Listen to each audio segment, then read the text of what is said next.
हाल ही में यूट्यूब पे एक मुद्दा चल रहा है जिसपे विजय सिंह चौहान जी ये कह रहे हैं कि एआई जो है वो जातीय भेदभाव करता है, जो कि यूपीएससी के टीचर हैं।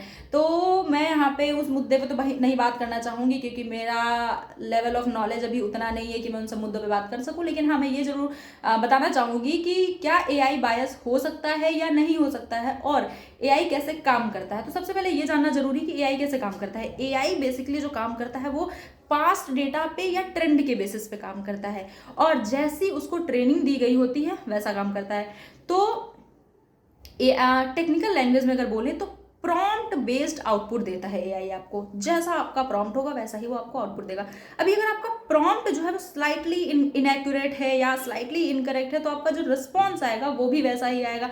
दूसरी चीज, एआई जो है वो हमें अल्टीमेट आंसर नहीं देता, एआई हमें नंबर ऑफ आंसर्स देता है, ऑल्टरनेटिव्स देता है। अब हम बात करते हैं कि क्या ये बायस हो सकता है या नहीं हो सकता है। तो इसके लिए Amazon ने एक AI based recruitment tool install किया था, जिसके बेसिस पे AI ने जो रिक्रूटमेंट करके दी है वो सारे के सारे मेल रिज्यूमे थे। तो इसका ये बिल्कुल मतलब नहीं है कि विमेन ने अप्लाई नहीं किया था, विमेन के रिज्यूमे थे नहीं। जब देखा गया तो उसमें पता चला कि उसने पास 10 ईयर का डेटा उठाया था, जहां पे जो डोमिनेंस थे वो मेल रिज्यूमे थे, क्योंकि हमें पता है विमेन इतना वर्क नहीं करती थी उन पास 10 ईयर्स में।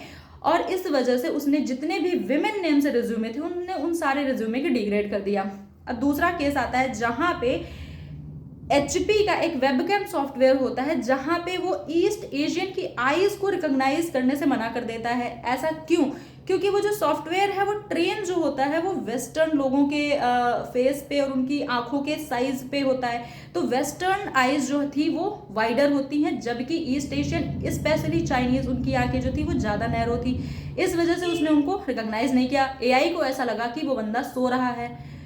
तो ऐसे अगर हम एग्जाम्पल्स को देखें तो हाँ, इससे ये पता चलता है कि AI is not gender neutral, ना तो कास्ट न्यूट्रल, ना तो रेस न्यूट्रल। उसको जैसा ट्रेन किया जाएगा, और अगर उसको गलत हाथों पे ट्रेन किया गया तो वो गलत ही रिस्पॉन्स देगा। Hence we can not blindly rely on it. We cannot say that what a response it has given is the ultimate truth. We have to do a fact check. We have to put our own judgment in it. We have to check the sources. I mean, we cannot blindly rely on it.